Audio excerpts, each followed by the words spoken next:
Ce pourrait être la loi anti-homosexualité la plus dure de toute l'Afrique. La version finale du texte n'est pas encore officielle, l'étendue des nouvelles peines pas encore connue. Mais les sanctions prévues par le texte devraient être particulièrement lourdes. L'objectif de la proposition de loi était d'établir une législation complète et renforcée pour protéger nos valeurs familiales traditionnelles, notre culture dans sa diversité, nos croyances, en interdisant toute forme de relation sexuelle entre personnes du même sexe et la promotion ou la reconnaissance des relations sexuelles entre personnes du même sexe. Avoir une relation homosexuelle, s'identifier comme homosexuel, voire même ne pas dénoncer un proche homosexuel, tomberait sous le coup de la future loi adoptée mardi soir par les députés ougandais. Un texte qui doit désormais être soumis au président Museveni. Lui seul peut le promulguer ou pas. La semaine passée, lors d'un discours à la nation, le chef de l'État a qualifié les personnes homosexuelles de déviantes avant d'alimenter les théories conspirationnistes sur le sujet qui foisonnent sur les réseaux sociaux et qui accusent des forces étrangères de faire la promotion de l'homosexualité en Ouganda. Les pays occidentaux devraient cesser de faire perdre du temps à l'humanité en essayant d'imposer leurs pratiques aux autres peuples. Pas sûr pour autant que le président Museveni suive l'Assemblée dans cette nouvelle croisade, soucieux qu'il est également de conserver de bonnes relations avec ses bailleurs occidentaux et les investisseurs.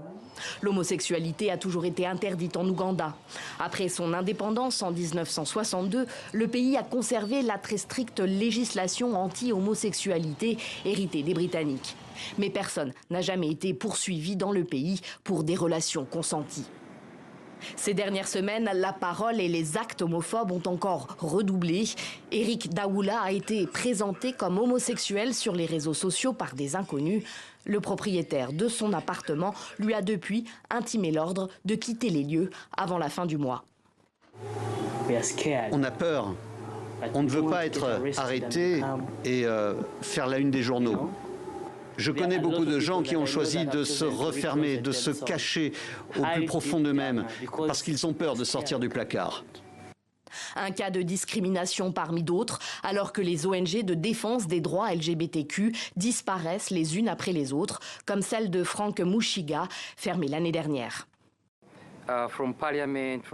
Le Parlement et les différents organes du gouvernement indiquent clairement qu'ils veulent supprimer tous les droits humains des personnes LGBTQ en Ouganda. D'où cette proposition de loi très dure.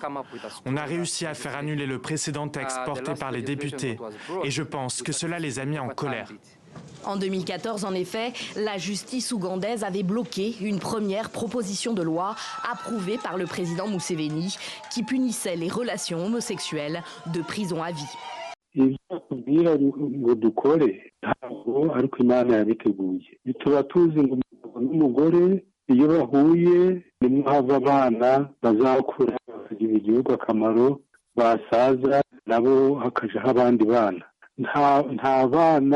igihugu kigiye kuzagera.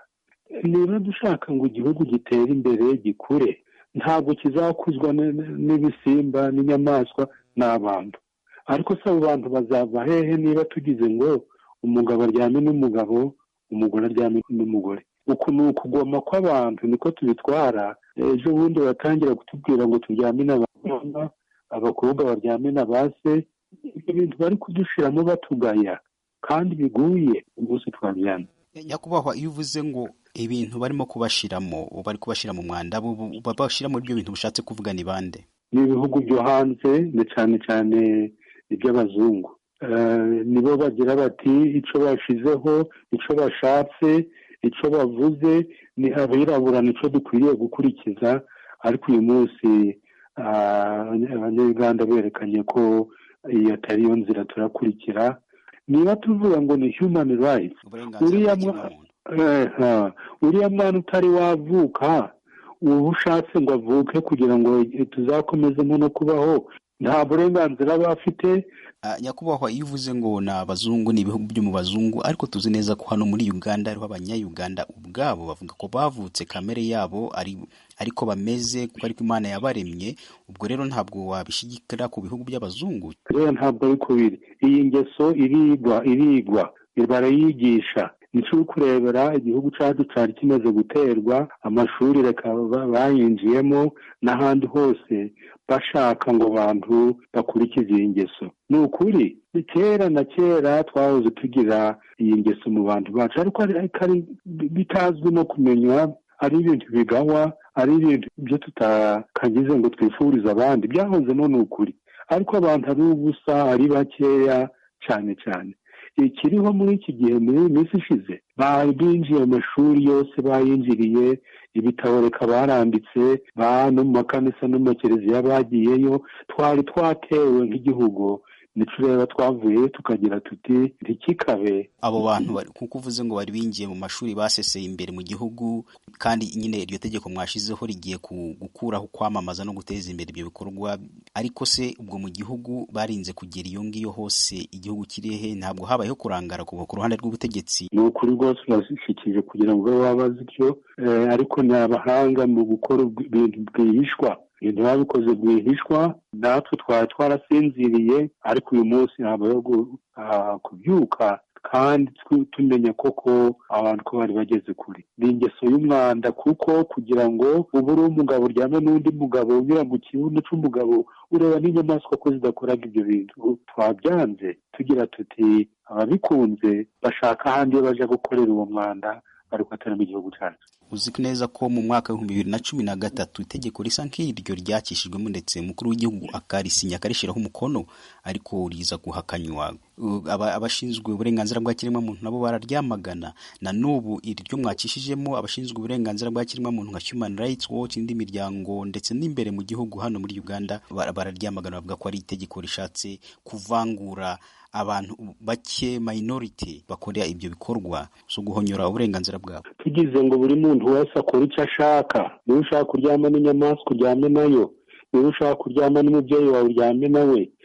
Urareba igihugu kiba kimeze gityo, kiba gitakaye, ntabwo cyazagira gukura mu buryo buhagije. Icya kabiri, wibuke ko icyo gihe uvuga mu 2013 byatewe n'uko Parliament yari icyo gihe nanjye narimo, ntabwo yari ifite umubare uhagije washobora kwemeza itegeko ngo yakirwe n'igihugu.